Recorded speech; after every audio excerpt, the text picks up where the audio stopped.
live on your tablet, phone, and the KUTV app. This is 2 News Live. Hi everyone, thanks for joining us on 2 News Live. I'm Jamie McGriff. It's Wednesday, January 31st, and we are going in depth tonight on a tragic end to the search for a missing hiker in American Fork Canyon. And so before we dive in, we want to take a look at what is making headlines right now. Okay, and so right here, Tooele drowning victim identified. The Tooele Police Department has identified the man who drowned at Settlement Canyon Reservoir. They say 20-year-old Imalani Lutui was a new deputy for Salt Lake County Sheriff, and he was at the reservoir earlier this week when a woman fell in. Lutui jumped into that icy water and saved her, but drowned in the process. And a man arrested on a flight to Utah. Police have arrested a man accused of assaulting passengers and crew members on a flight to Salt Lake City. Police say Darnell Collins followed passengers, grabbed them, and taped them on a flight from the Netherlands to Utah on January 21st.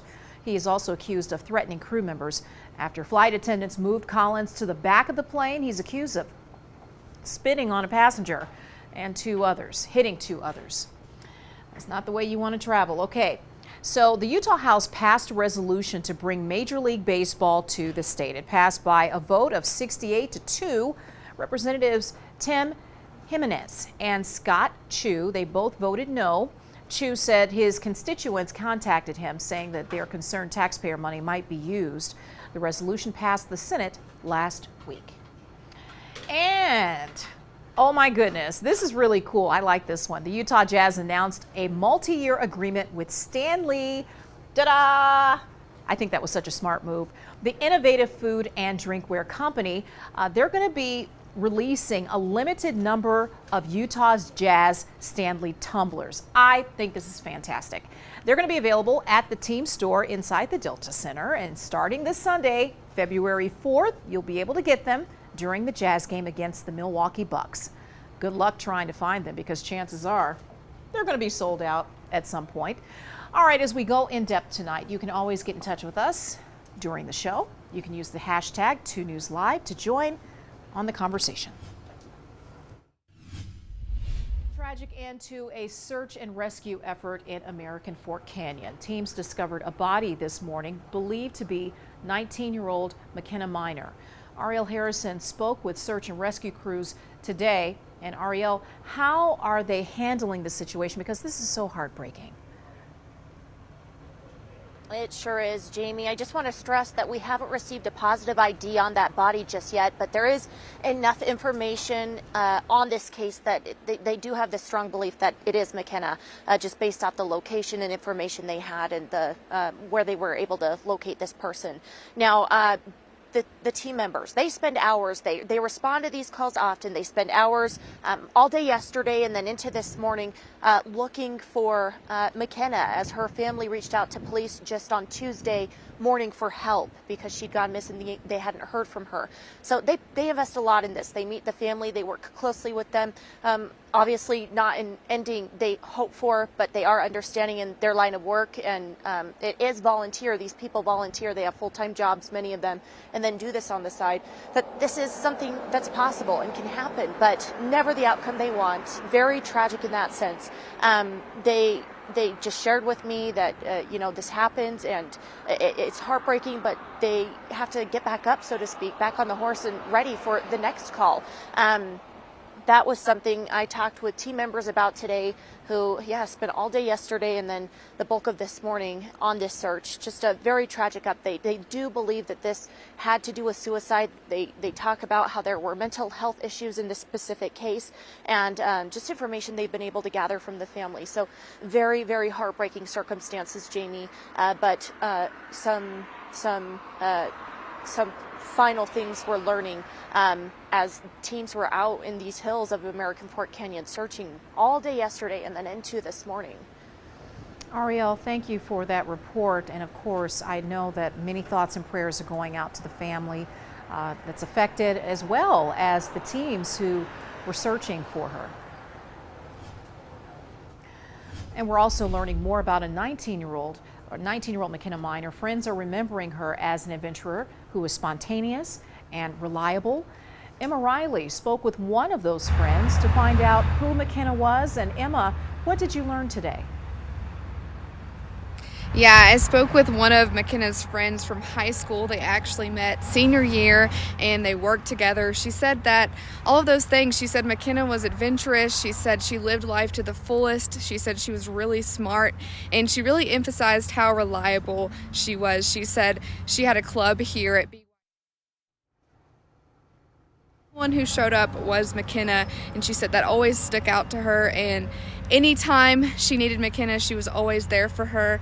But she said that she wanted her to be remembered as smart. She said they loved to talk about environmental science together. She even told me that McKenna was going to BYU to be for psychology, and she had a passion for helping others even when she didn't feel like she was okay.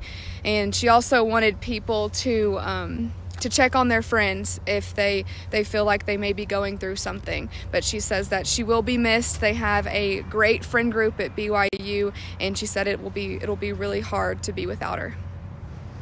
Okay, Emma, thank you for that report. Definitely such a huge loss for so many that loved and knew her. And remember, people, if you or someone you know is struggling with suicidal thoughts or any mental health crisis, be sure to call the National Suicide Prevention Lifeline. No one's going to judge you. That number is 988, and that's where you can get help. Well, one thing's for sure, the weather has helped us out today.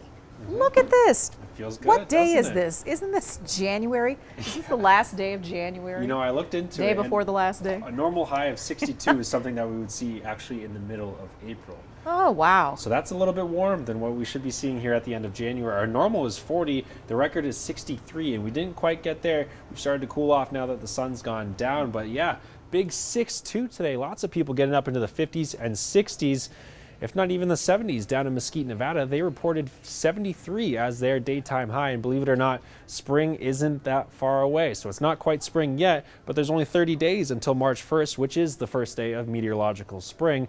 So we're counting down the days until not only the days get longer, but also until we get a little bit of a prolonged warm up. But for now, we've got winter weather advisories, winter storm warnings that we want to talk about. A winter storm warning here in northern Nevada. Now, these go through 5 p.m. on Saturday. Winter weather advisories for our northern and central mountains. And down south, we've got a winter storm warning for you. That includes the Pine Valley Mountains, areas like Bryan Head. You're going to be seeing 1 to 2 feet of snow over the next couple of days. And we even have a winter storm watch for places out in southeastern Utah, including the La Salles and the Abajo Mountains near Monticello.